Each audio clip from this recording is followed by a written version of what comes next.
Be sure to change position to control room. Control room. Be sure to start the oil pump. Running.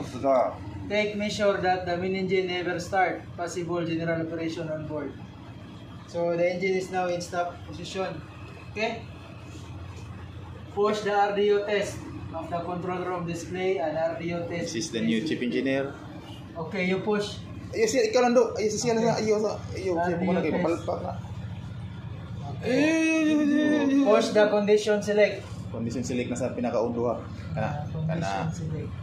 Kana watas ha. Yeah.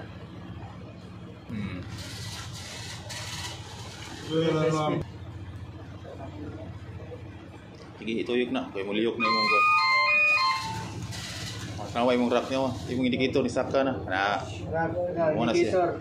Man. Fuel run position. Okay. Mawala na siya. Then push the OSS. OSS. Of a control room display. Oh, kita ang OSS. OSS. Yes. Kana. Now the indicator is Going going up.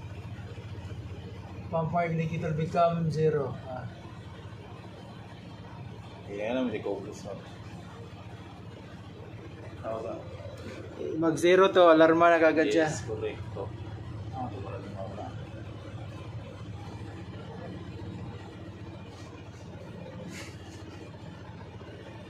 Ah, 100, 104, 106.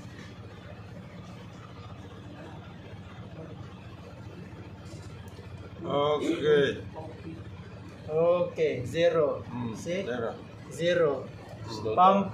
Pump mark indicator become 0. Now become 0. Okay, now push the exit of the control display to push down the slow down display. Change room exit. Push the exit. Okay. Now overspeed. Speed alarm. Alarm is activate. No alarm activate in the bell, only here on the EMS.